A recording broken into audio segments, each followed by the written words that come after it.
किशनगंज पहुंचे AIMIM supremo Asaduddin Owaisi पौखाली मेला ground में जनसभा को किया संबोधित। नीतीश, तेजस्वी और पीएम मोदी पर जमकर बरसे ओवैसी।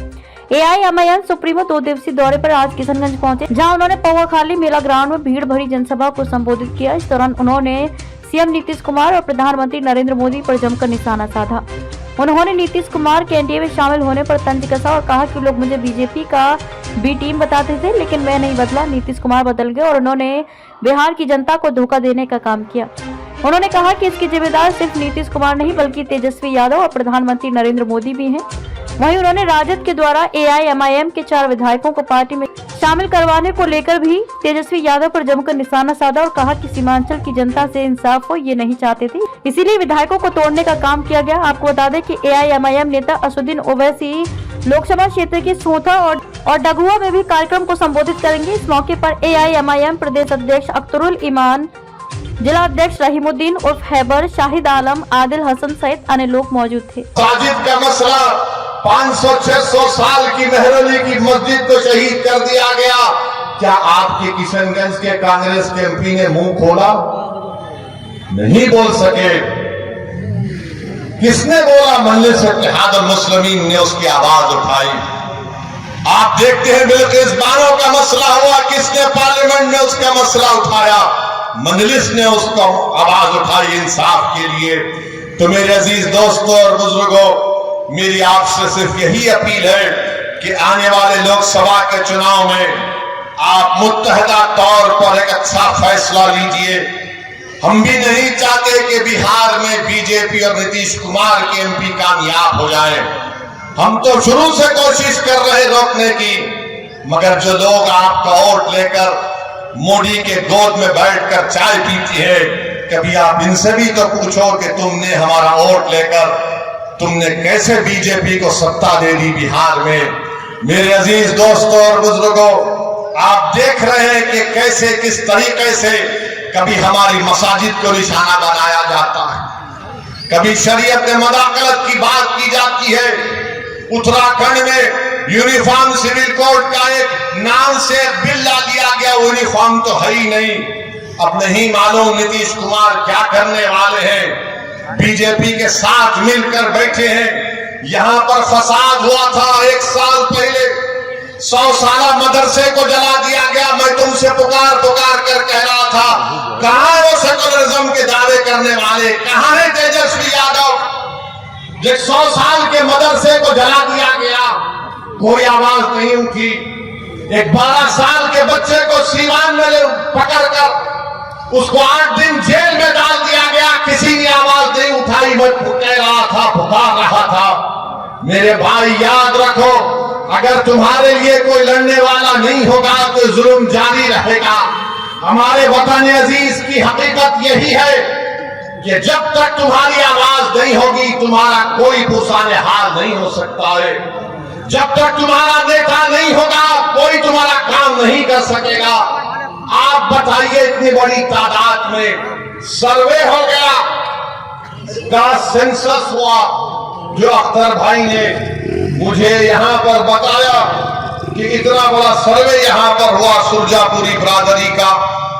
अख्तर भाई ने बताया कि सुरजापुरी बिरादरी 24 लाख है और उनको नौकरी मिलनी चाहिए 38,000 के करीब, और उनको नौकरी मिली सिर्फ 15,350। क्या सुरजापुरी भाइयों ने कि फिर फैसला कर लेंगे कि तुम इनको वोट दोगे? सोचो आपको मैं बुरा लगता हूं ना, इनकी मेरी बात बुरी लगती है, तो ये तो गवर्नमेंट कह रही है। ये मैंने अपने घर से बनाकर नहीं लाया हूं, ये बिहार सरकार का डेटा आदादोशुमार है। हमारे शेरशाहबादी भाई जिनकी आबादी 13 लाख है, उनको नौकरी मिलनी चाहिए 20,421 और नौकरी उनको मिली सिर्फ 5,734। मैं हमारे कयूर शेरशाहबादी भाइयों से पूछना चाह रहा हूं, तुम किसको अपना जिम्मेदार खड़ा करते हो? मेरे भाई, कुलैया भाइयों की आबादी 12 लाख है, उनको नौकरी मिलनी चाहिए 12,904 और नौकरी मिली 6,750। अब कौन क्या करोगे तुम?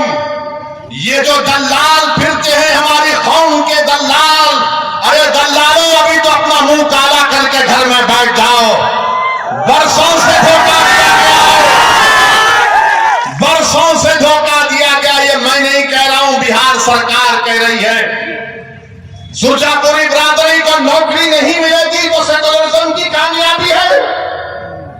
शेरशाहबादी को नौकरी नहीं मिलेगी तो क्या मोदी को रोका जा रहा है? कुल्हिया बिरादरी को हिस्सा नहीं मिल रहा है मगर तेजस्वी मुख्यमंत्री बनेगा? अरे शर्म करो, अपने बाप का नाम मिटिया मलिक मत करो। अगर अभी भी तुम्हारे दिलों में जो धोखा देकर चले गए, अगर तुम्हारे दिलों में गीरत बरकरार है तो सोचो कि किससे धोखा हो रहा है। और तुम्हारा मगर राज किसी और का हो रहा है। गंज में आकर इस बात को कहा था कि नीतीश कुमार साथ नहीं रहने वाले हैं। नीतीश कुमार कुलाटी मारेंगे, पलटी मारेंगे। और नीतीश कुमार ने अपने हस्बे आदत और अपनी फितरत के मुताबिक उन्होंने फिर से बिहार की जनता को धोखा दिया। जब विधानसभा के चुनाव चल रहे थे, मैं आपको याद दिलाना चाहूंगा, मैंने कई मर्तबा आपके दरमियान में खड़े होकर कहा कि इन पर भरोसा मत करिए, अपने वोट को जाय होने मत दीजिए।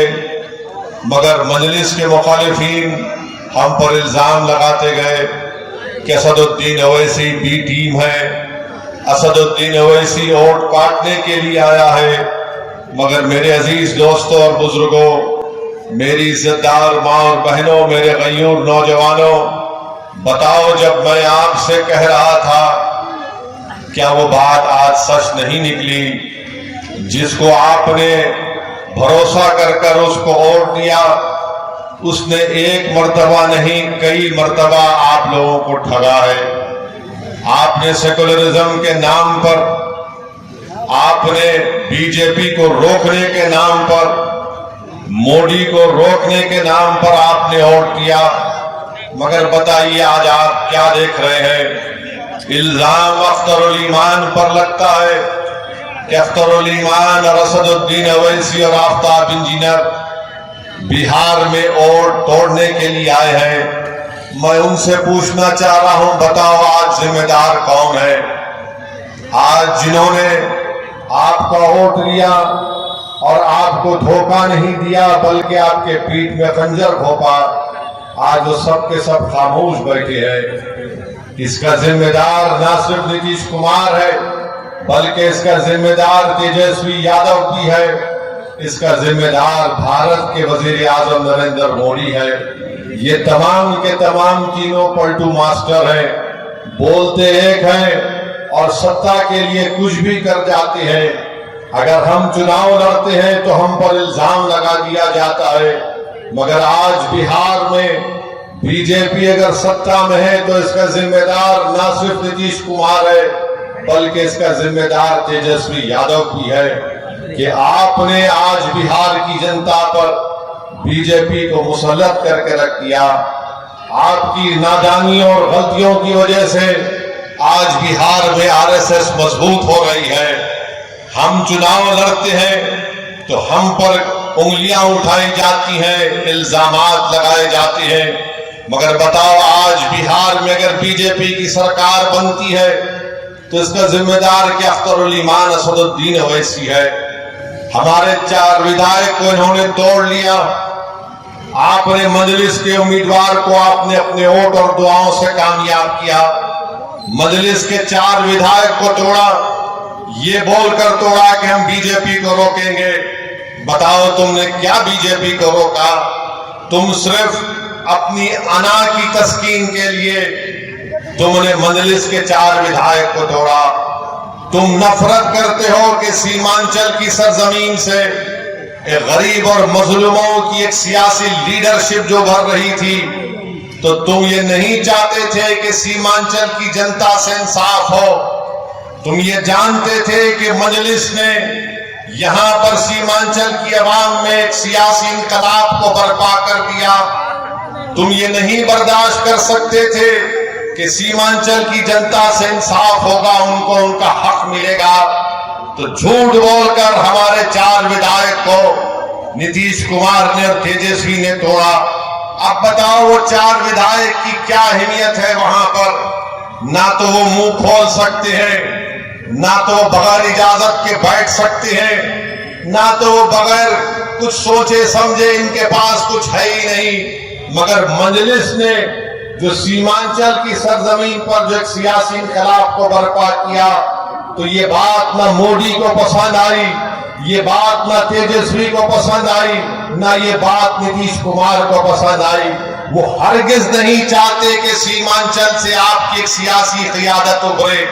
वो हरगिज ये नहीं चाहेंगे कि बिहार में आपकी सियासी क़ियादत उभरे। बिहार में ये पैगाम दे दिया गया, बिहार में की सीट पर लड़े थे, दूसरी सीट पर नहीं लड़े, तो कई सीटों पर बीजेपी जीत गई।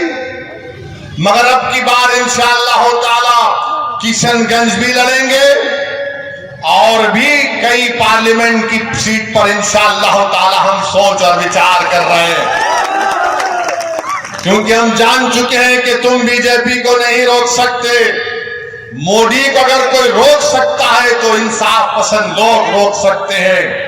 ये मिलावटी, ये मिले हुए लोग नहीं रोक पाएंगे।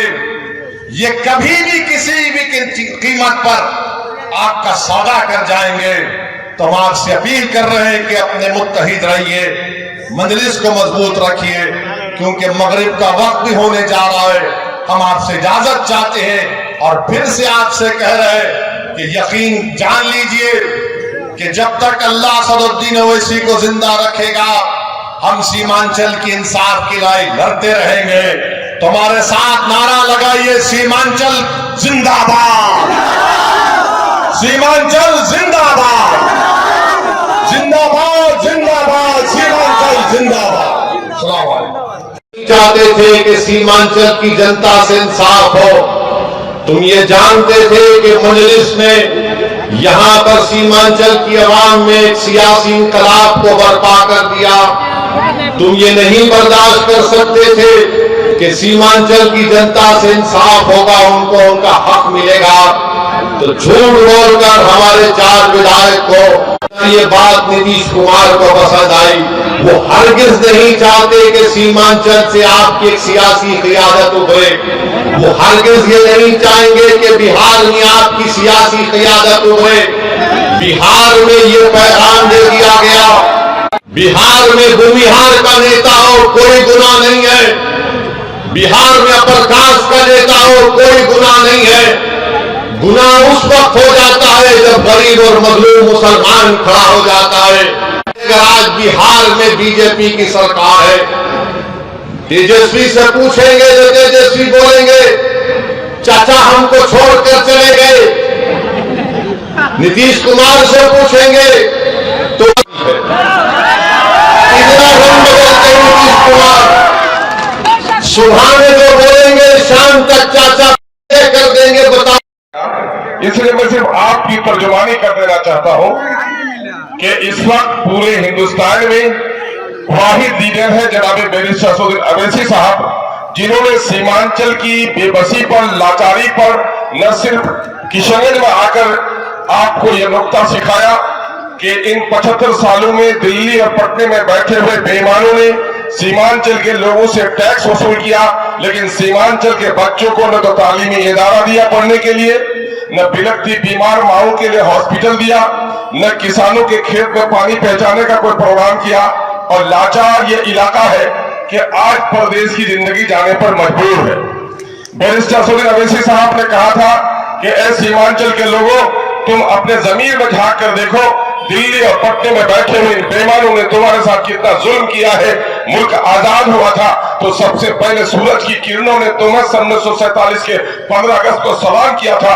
महाराष्ट्र में 1 घंटे के बाद आजादी की किरण पहुंची थी, पंजाब में 45 मिनट के बाद आजादी की किरण पहुंची थी, लेकिन आजादी के सौगात तो सबको मिल गए और तुमको आजादी का कोई सौगात नहीं मिल पाए, बल्कि गुलाम हिंदुस्तान की तरह आज आजाद भारत में भी तुम्हारी हालत गुलामों जैसी है। क्या इस बेबसी से तुम निकलना नहीं चाहते? उन्होंने कहा कि दुनिया की सारी कौमों की तारीख पढ़ लो, खुदा रब्बुल आलमीन ने अपनी किताब में कह दिया है, इन्नल्लाह ला युगय्यिरु मा बिकौमिन हत्ता युगय्यिरु मा बिअनफुसिहिम। खुदा उस कौम की हालत नहीं बदलता जो कौम अपनी हालत को बदलने के लिए तैयार न हो। मैं तुम्हें सलाम करता हूं, तुम्हारी मौजूदगी नौजवानों और बुजुर्गों, हमारे मोहतरम बुजुर्गों, आपकी नुमाइंदगी इस इजलास में इस बात की अलामत है कि सीमांचल की सरजमीन ने अब जुल्म सहने नहीं, जालिमों के कहने पर तालियां बजाने के लिए नहीं, बल्कि जालिमों के खिलाफ उनके गाल पर तमाचा मारने के लिए अपना हाथ दस्त बाजू तैयार कर लिया है। और जो कुछ जैसे अवैसी साहब कह रहे थे, मीडिया के लोग झुठला रहे थे, ये पलटू राम उकसा रहे थे, सत्य के दलाल कह रहे थे कि अवैसी साहब खाम खाकर डेटा पेश कर रहे हैं। कल तक जो लोग हमको बीजेपी की बी टीम कहते थे, उन बेईमानी से पूछो कि आज कहां चले गए हैं। नाटेगंज का एक आवारा इस गली में भी आके कहता है, अरे वो तो बीजेपी की बी टीम है, हम लोगों ने तो नीतीश जी को बीजेपी से निकाल लिया है। पूछो इन शैतानों को कि आज बीजेपी के गोद में बैठा है, तुम किस आका की पैरवी कर रहे हो? हमें गुमराह नहीं कर सकते। मौलाना मरहूम असराउल हक साहब रहमतुल्लाह अलैह की मज़ार यहाँ से करीब ही है, उनकी रूह से पूछ लो, मौत तो इंसान को आनी है, लेकिन कांग्रेस के जालिमाना सलूक ने जब हमारी शरीयत पर हमला हुआ तो हमारे एक आलिम दीन को भूलने की इजाजत नहीं दी। यकीनन है हयात और मौत का फैसला तो खुदा करता है, बीमारी से हादसे से मौत होती है। मौलाना का जो इंतकाल हुआ है, यकीनन है कि दिल के कोने में बड़ा दर्द उनका था कि शरीयत पर हमला हो रहा था, मेरी पार्टी ने मुझे बोलने की इजाजत नहीं दी। मैं इस वक्त सिर्फ आपके लिए इंसाफ की बात कहूंगा कि इस सीमांचल के नौजवानों अपने साथ इंसाफ करो। अख्तुल ईमान आप सबके सामने में खड़ा है। मैं 2014 में उम्मीदवार बनकर आया था।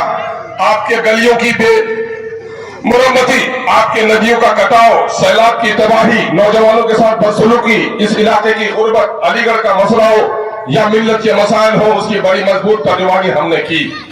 जिस वक्त मैं एमपी का इलेक्शन लड़ा और बीजेपी से नीतीश कुमार जी को मैंने अलग करवाने में बड़ा कलीदी रोल अदा किया था, जब मुझे एक एहसास हुआ कि हमारी लड़ाई में कहीं ऐसा न हो कि कोई फिरका परस्त ताकत यहाँ आ जाए, मैंने अपनी कुर्बानी दे दी और मौलाना मरहूम की जीत को आसान कर दिया। और देखो 19 में मेरा हक पहुंचना चाहिए था, लेकिन आप लोगों का मेरे पास अल्फाज नहीं है किस अल्फाज में शुक्रिया अदा करूं कि आप लोगों ने किशनगंज से मुझे जिता दिया। हमारे लिए अमोर वैसा की जमीन नहीं थी, उन भाइयों से मैं करीब से मिल न सका था। वो लोग ठीक से जावेद साहब को जान भी नहीं रहे थे कि सोने के चमचे को लेकर जिनकी पैदाइश हो वो गरीबों की झोपड़ियों के दर्द को नहीं जान सकता। गलत फहमी में उनको वोट दे दिया, आज पूरी कौम पछता रही है। मैंने कभी कहा है कि यकीन जानो, कबूतर के आशियाने से चील कभी जन्म नहीं ले सकता है। और अब गय्यूर नौजवानों ने फैसला कर लिया है कि सीमांचल की सरजमीन से कोई फिरका परस्त ताकत नहीं जीत सकती है, ताकत नहीं देंगे।